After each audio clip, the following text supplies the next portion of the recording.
Okay guys, let's have a look at 11 then. We've got the sixth term of an AP as minus 16 and the third term is 4. So let's write down what that means. Then we need to find AR and S12.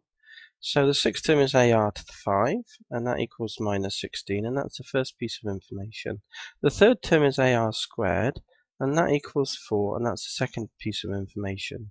To find A and R we've got two equations in two unknowns, so we can divide one by the other. So because this has a higher power we can divide this by this, can't we? So 1 divided by 2 then gives AR to the 5 over AR squared is equal to minus 16 over 4. The A's will cancel top and bottom and 2 of the R's will cancel from the top. And that will give R cubed is equal to minus 16 over 4 is minus 4. To undo a cube, you cube root. So cube root the left side, you get R. And cube root the right hand side, you get minus 4 to the third. Which you know that a cube root is going to be negative. So that will equal, you can write it like this if you wish, minus of 4 to the third. Because that will give you the same output when you tap it in the calculator. Okay then. So that's what we've got there for R. Now let's sub that back in then. Sub in the easier one of the two, which is 2, gives. So sub this into, and then we obtain, or we get AR squared. A times R, which is minus 4 to the third I'll put in, squared, is equal to 4. So what does that tell us about A? Well, A will equal 4. The minus will disappear, and we can move this object underneath, but we can invoke the power rule. A third, power 2 is 2/3. So we get that. And then the minus is squared, so that won't be a minus anymore. That's a power 1. Use the rules for indices for divide. Divide, you minus top take bottom, so it's 4 to the 1 take 2/3 is 1/3. So you get that. There's A. Okay, so now we've got R and A. We can work out S12. So let's do that. Should we leave them? There's R. There's A. So let's work out S12. So S12. Well, let's do N first, and then we'll put in 12. So Sn is equal to A, R to the N minus 1, all divided by R minus 1. Put the numbers in. A is 4 to the third.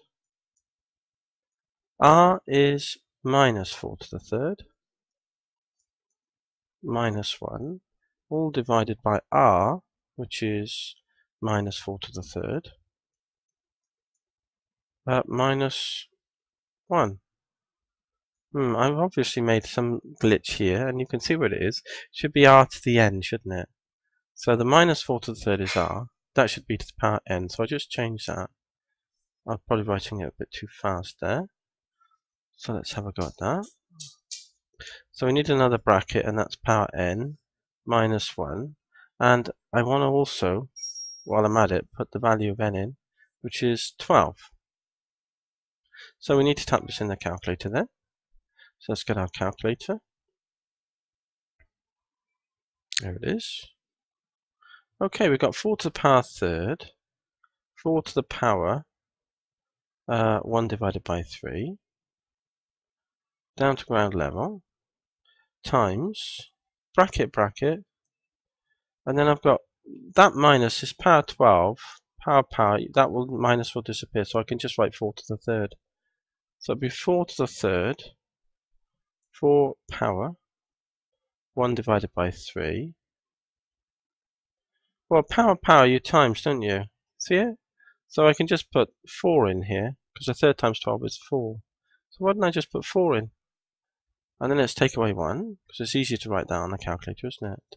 Bracket, divided by, then we've got minus, so I need a bracket, negative, and then it's 4 to the power third, 1 divided by 3, ground level, minus 1, close bracket, equals minus 156 point something, 0.44, 0.45, 0.446 to 3dp, yeah, because a 5 rounds the next 5 up to a 6. So it's 0.446. There we go. That's the sum of the first 12 terms of this arithmetic progression. R was equal to the value minus of 4 to the third, and A was the value of 4 to the third. Okay then, that's 11 done. Good.